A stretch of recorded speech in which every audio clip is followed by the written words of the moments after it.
With that keynote speech, we're going to go straight into our panel session for this afternoon. I believe the final one for convening. And this one is we're going to be looking at celebrating African resilience and innovation. As we've talked about, we're telling stories. It's all about stories from now on. We still have Davido coming up later on today in a matter of minutes. But for this particular panel session, I'd like to moderate and introduce her panel, a dynamic television and radio presenter, actress, film producer, MC, and entrepreneur. She's a true force in media and beyond. Beyond this, she is also an entrepreneur, a Mandela Washington Fellow, and a Tony Elumelu Foundation entrepreneur. In fact, she describes herself as being truly African. Please let's make welcome a Pan-Africanist herself, Phebean Swill, to moderate the next panel session. A round of applause, please, for Phebean as she comes to the podium. Thank you so much. Good afternoon, everyone. First of all, I'd like to say thanks to Your Royal Majesties for this opportunity and this important event. It's intentional actions like this that actually provoke the thoughts of Africans to take action and fix our continent. So I bring you warm greetings from the beautiful country of Sierra Leone with warm and lovely people. As I say, mi fambulem, una audu, ushe, auna de do. Did you understand that? You see, na Creole agree to una panso. And una not to Sierra Leonean name, but una understand no so. One Africa. Right. So this panel is going to talk about it's centered on elevating African stories, celebrating African resilience and innovation through powerful stories. Now, please, ladies and gentlemen, don't be stingy at all with your applause as I invite the celebrities who would take the podium as the panelists and speakers on this panel discussion. Please celebrate Teniola Aptamon, singer and songwriter.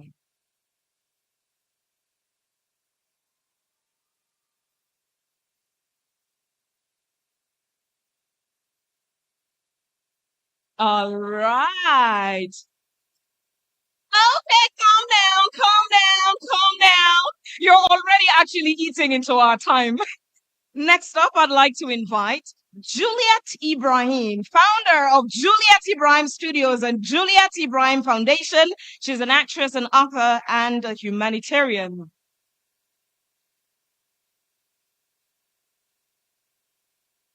Mesdames et messieurs, finally, please help us celebrate louder and welcome the veteran actress and entertainer, Hilda Dokubo.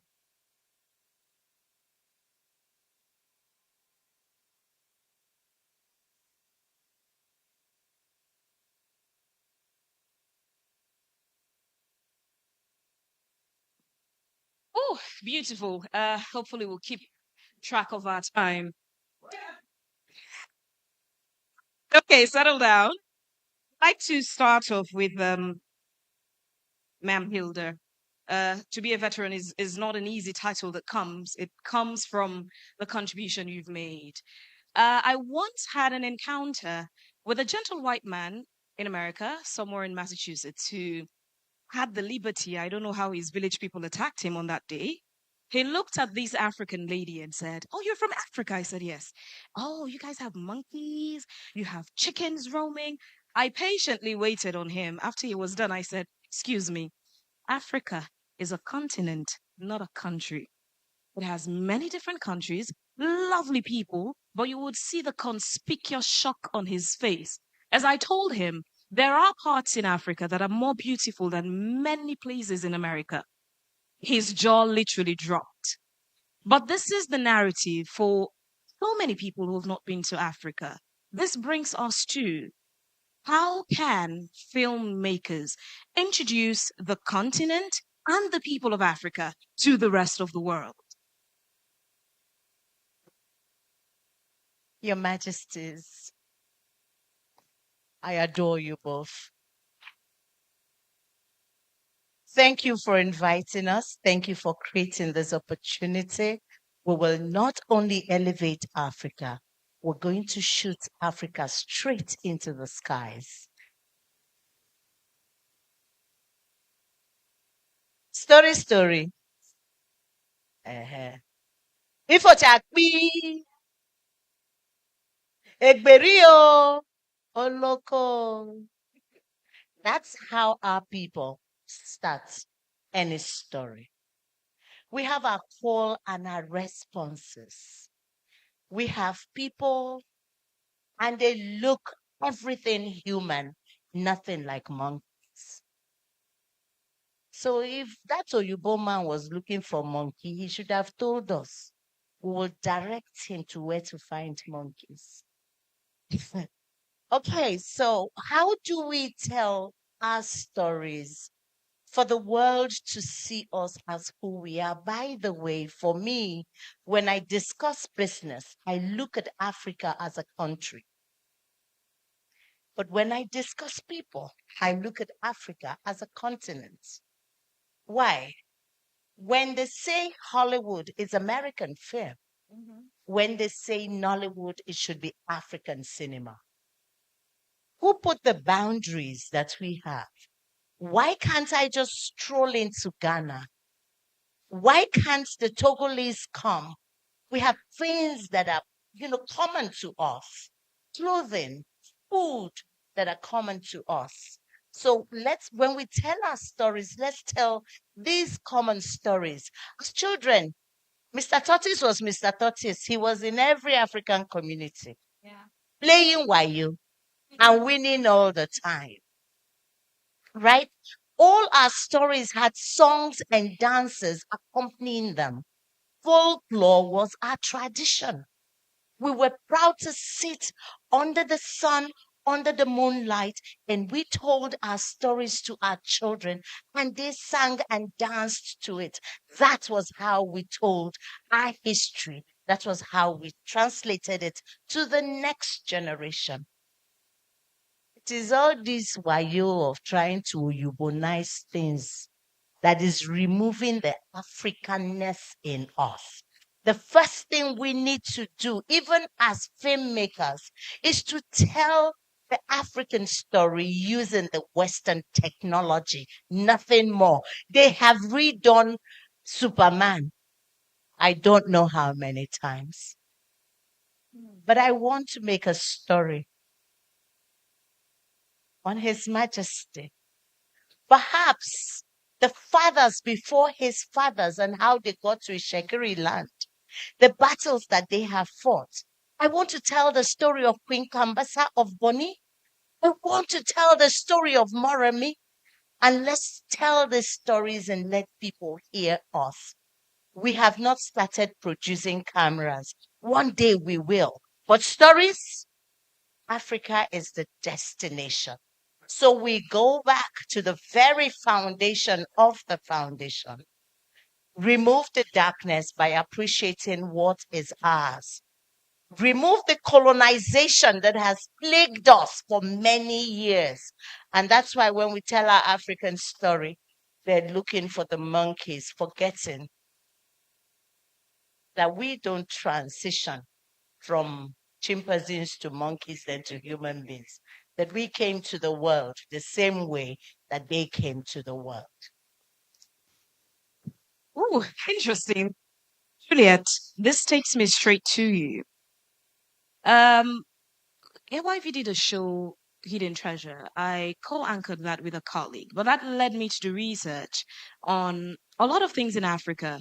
And that got me to learn that the women's empowerment agenda that the world is pushing right now, do you know it was a reality in Africa? Our African women were heading armies to war. They were heading kingdoms. They were in charge. They were in charge. But then they changed it for us, and now the world is fighting for that. But we have all these beautiful stories. But some of the best stories about Africa are told by Hollywood. The Amistad, Blood Diamonds, when we have all this history of Africa to tell? Woman King, oh, people enjoyed it, but what stopped African film from telling those stories? What is limiting African filmmakers from us telling our stories instead of Hollywood doing Woman King, Blood Diamond, Amistad, our stories? Why?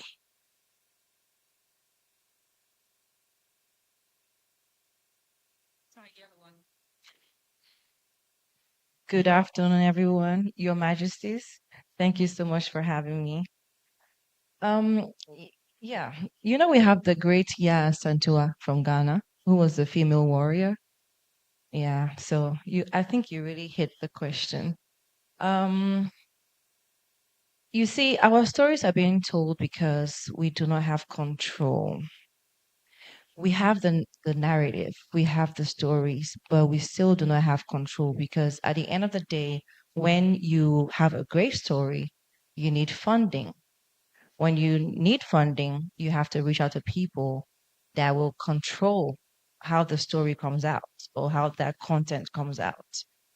And if you don't have the funding by yourself, you're stuck with this person that has the funding that is going to tell you, this is how I want the story to end. This is how I want to paint this person in this light.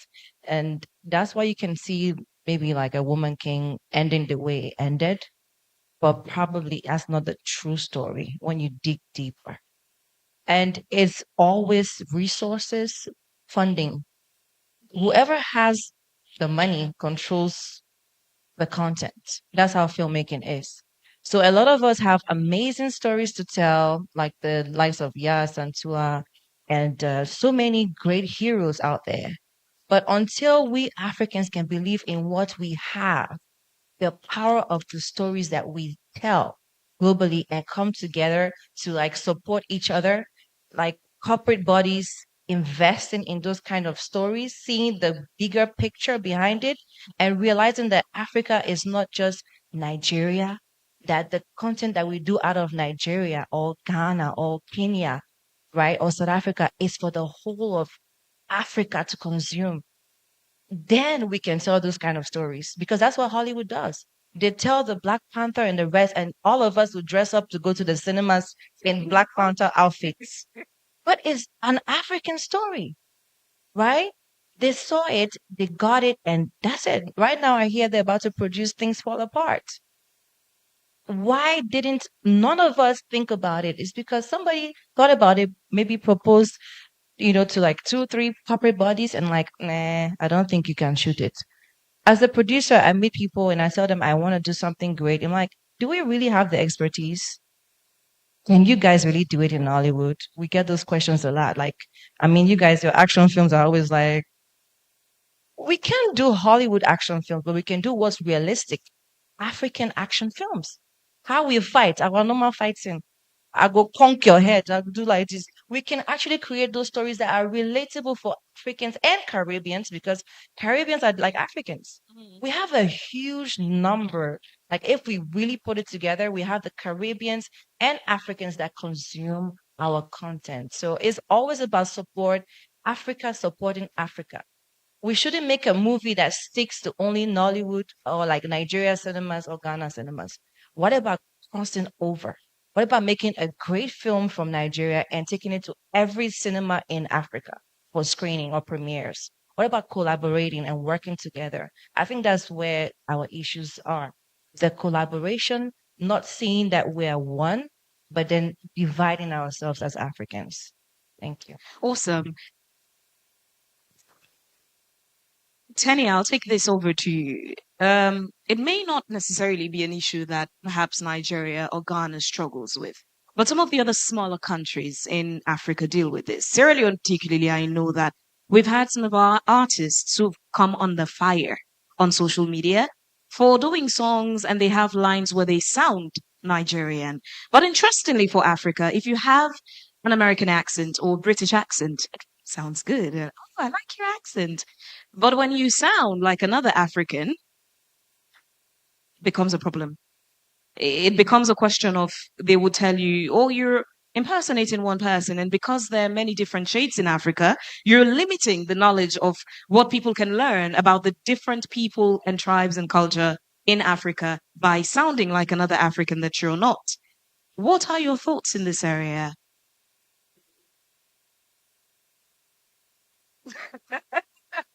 Good afternoon, everybody. Good afternoon, Your Royal Majesty, to all the elders and everybody here. I'm so excited to be here.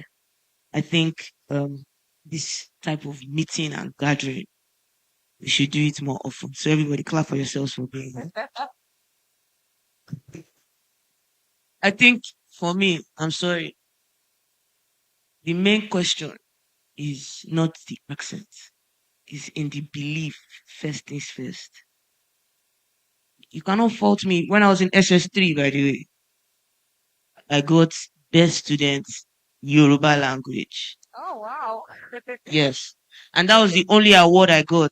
But I wasn't celebrated for it because it was Yoruba. And my family members were looking at me like, oh, your mates are collecting best in English, best in chemistry. You are collecting best in Yoruba and you are happy. But that should have been celebrated.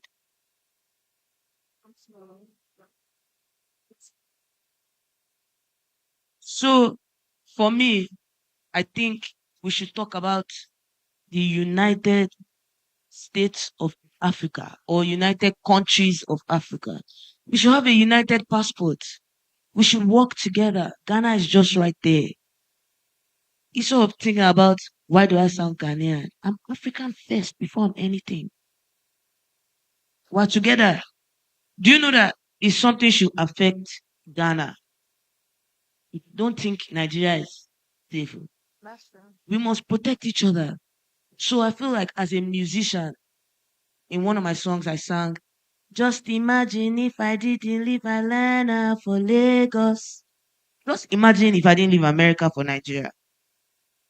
I'll still be there trying to blow like them. But I came back to Nigeria and Nigeria blessed me. I blew. Everybody see them, they're clapping for me. So I think if a Nigerian does not speak good English, they'll laugh at you. But if you're speaking fluent Yoruba, they'll say you're bush. So let's go back to the drawing board. Let's go back to teaching our people, our children, the importance of who we are, our identity, our authenticity, originality. Look at our king. Swag. Joke. Swag. How many royalties in the world do you see look like this?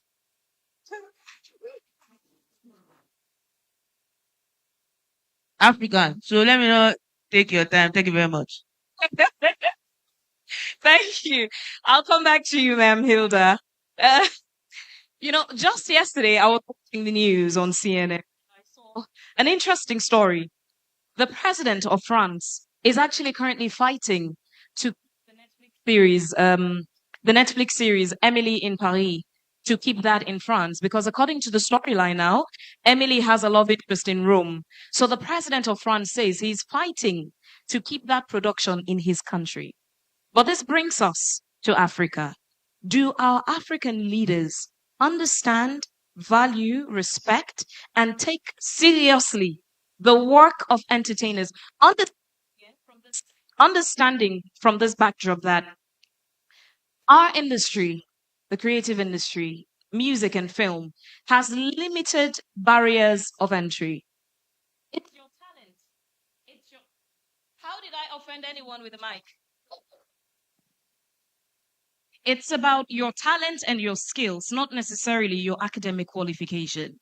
Not even how you look. Nalai, ask Mr. Ibu, ask Sarah the Great, ask Aki and Popo. You still find employment opportunity within the industry. We represent our countries, our continent out there. Many people who have not come to Nigeria know a thing or two about Nigeria by watching Nigerian movies, listening to Nigerian songs. France, president fighting to keep a production in France. Are our leaders taking our work seriously? The question should have been, Do our leaders understand the potentials of the creative industry? Do our leaders understand that we are stronger than oil? Do our leaders know that if you invest in these human beings who are both products and services, and I'll explain that. The name Hilda Dokubo is a brand, is a product. The work that Hilda Dokubo does is a service. So if you were classifying what I do for export, you will classify me as export, product, and services. Others will either be classified as export product or export service. But entertainment is both in one. Do they understand that? Have they opened up a desk to try to understand? Because it's very difficult to understand that you invest 50 million in one thing that they don't understand. People talking and talking, jumping up and down, conking each other's head. And then suddenly we tell you that you can make 500 million. The bankers will say, explain the inflow and the outflow. We don't have. What we know is that we have given you a production. What we know is that you're going to come to the cinemas, you will pay for the premieres, you will watch them over and over, and you will keep watching them even after we have left this world. That's what we know. So those of you who do the mathematics, the management, the financial breakdown and break up, can you people help us? Tell them that the storytellers know how to tell their stories. And if we had the collaboration from them and from financial institutions, then we can have our government, somebody, maybe a governor, but thank God I have Olori saying, I'm nodding and say, don't worry, I'm here, I'm standing. I'm going to make sure I tell His Majesty. I'm listening carefully. We're looking forward to somebody who would say, we get where you girls are going with your work. We will help you put the papers together. You do the craft of the work. We help you put together the business of the business. It's called showbiz. So there is show and there is business. Do they understand the business component of this business? That's a question we need to ask them, because the minute they understand that, all of them, including local government chairmen, will want to keep something. I heard somebody in government say, oh, can you people produce something like in those days, Hotel de Jordan? And I said, is it possible for you to give us these days money for Hotel de Jordan? So the reason why we're not keeping this is also the fact that they don't understand what they have at stake. If I go to the Nigerian police and I say, I want to shoot in the police station, they're first to tell me no. I go to the teaching hospital, I say, I need to shoot. They say no. I want to shoot in government house. They say no. So the no. How can the industry grow and be kept, or a series be kept? So there are a lot of questions and a lot of conversations that needs to happen. But importantly is that we need people who are in offices to understand that they're all sitting on gold mine that they're not mining, and it's just there. But one day, hopefully, somebody will see what we're doing and somebody will say, let's invest in this. And then we can have productions and they say, this is funded by this government and that government, and that can be kept running for several years, because it will be teaching our children our history, our cultures, our traditions, and importantly, our values as a people. Brilliant and beautiful points there. Juliet, the previous speaker touched briefly something around the role of Nigeria as, you know, big brother in the continent. As Nigerians would say, follow who no would. Nollywood is unarguably the biggest film production industry in Africa. And in the world, it stands at, I think, number 2 or 3. Number 2. So, but when you look at the representation of the African cinema, it's perhaps 90 to 95% dominated by Nigerian movies. Not that the other countries don't produce movies or good movies, but they are underrepresented out there. But Nigeria has made headway. What do you think is the role of Nigeria in this, especially in its title as the big brother of the continent, to help uplift the other countries to get to that stage where it is by telling our African stories?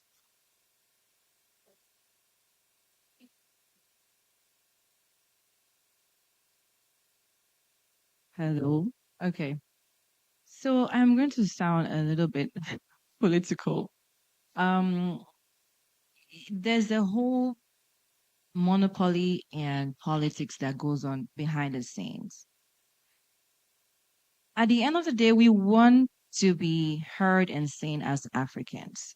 Now, Nollywood has made it so far, like with the highest content of film producing um, industry in the world over Hollywood. We produce so many movies in a year. We have the potential. We have the skills. We have the people that can provide those. Right now, the issue that we have is actually from those people that get those connections or they get the access to the foreign entities that come into Nollywood and say, hey, you know what? You have the cinemas. We want to distribute. We want to do this. And this is what we want to see. Now, our same people sit down and they'll tell you because one content was comedy and that comedy was the one that sold out cinemas across the country means that's the way to go. That means every other film that they allow into the cinemas must be comedy for a period of time. So if I have a good story that is about a female warrior somewhere, maybe 1800s, they'll say, it's not really what our cinema people are looking for. So we cannot show it. And it's always based on numbers, right? But I can go to somewhere in America or the UK and I can watch a very boring movie, but it's in the cinema. There are opportunities given to everybody that is a filmmaker. If your film meets certain standards, like visual standards, like when you watch, you see that it's great quality, why not give that person the opportunity? I was at the festival, somewhere last year, and a Cameroonian guy came and he complained about the same thing.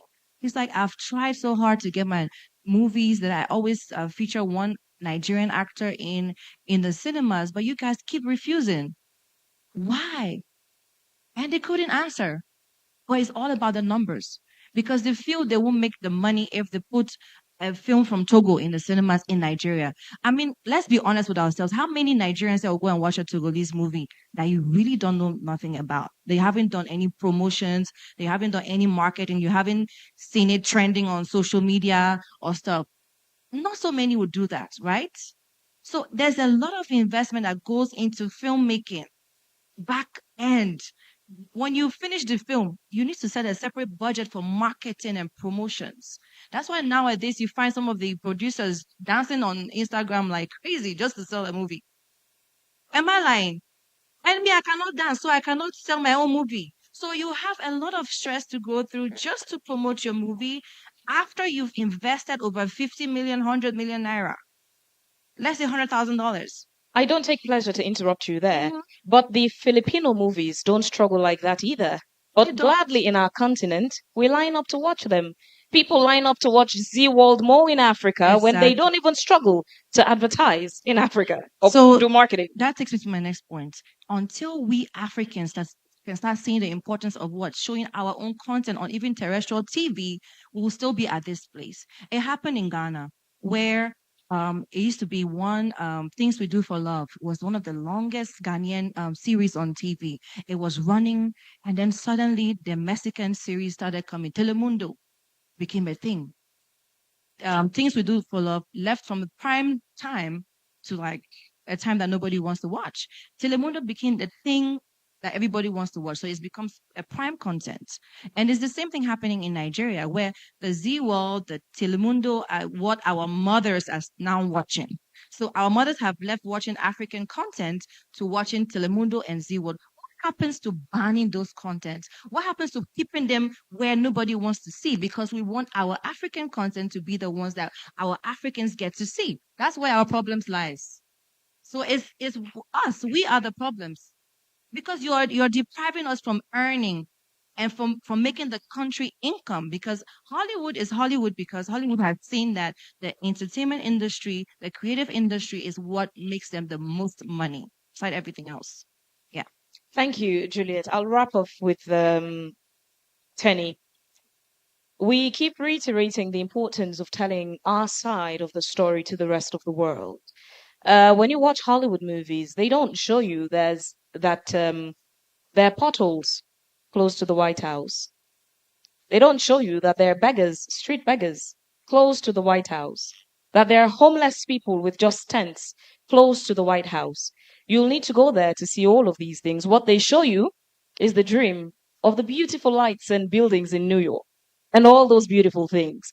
But this leaves us in Africa. If we're telling our story, we have the good, the bad, and the ugly. Which one should we tell and why? I should first be telling the good ones first. Let's start with the good ones. Because them too, they are bad, but they are telling their own good stories. They have their own bad side too, but they keep telling us the good stories. So we have to first things first. Yoruba will say, "Oh, nani no is what you have that you bring forward, that you show the world."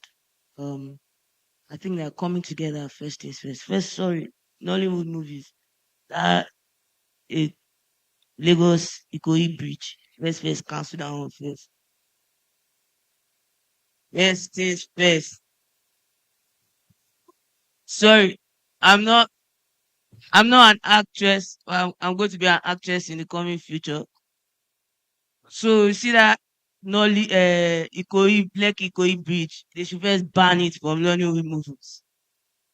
Then let's stop that one. We can go to we can shoot in other parts of Africa. You carry Genevieve to Sierra Leone, carry her to Senegal, carry somebody from Ghana to Nigeria. Let's work together. And for the music, I just saw David. Yeah, David is here. Obio, Bade. Yes. David is actually very, very important in this conversation. I'm happy to see him here. Because if we have someone like David and three other big giants, they will not be buying our music the way they are buying. Because let me just tell you something. They are buying also. They are buying all the music. They are buying the publishing. Other people are buying our publishing. They are taking our masters. They are taking all our intellectual property. So the real conversation is, how do we keep our intellectual property in Africa? One, for Africans. Because now if I want to clear something that Fela used, I have to go and clear it from a Oibo. Sorry.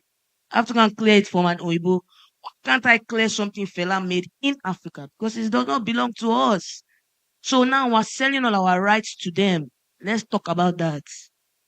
We need funding, like you said, but not to the wrong people who go carry our money jack.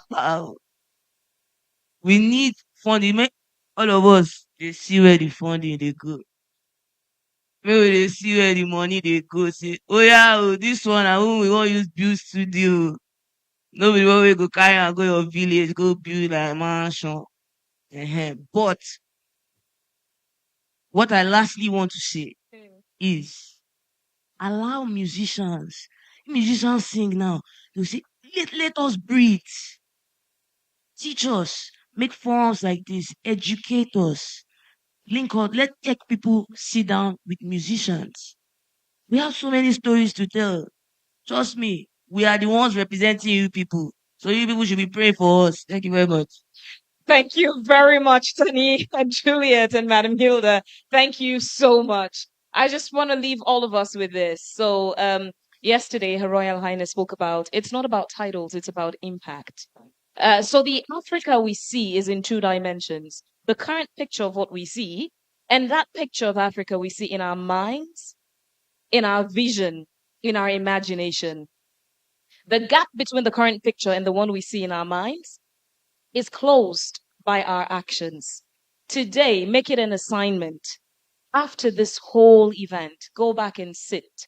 Think, what picture of Africa do you see in the reality, and which one do you see in your mind?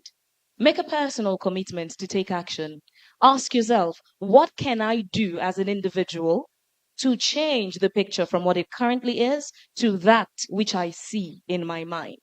Only with our actions can we make a difference and make an impact. So please make it a duty, commit to change Africa.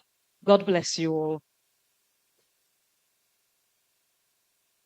Thank you very much. Please put your hands together for the panel as they rise to take a group picture.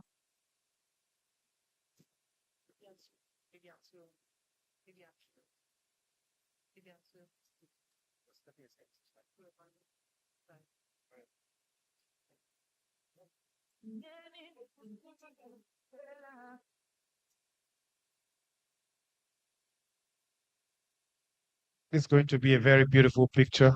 Please, a round of applause for them. Thank you.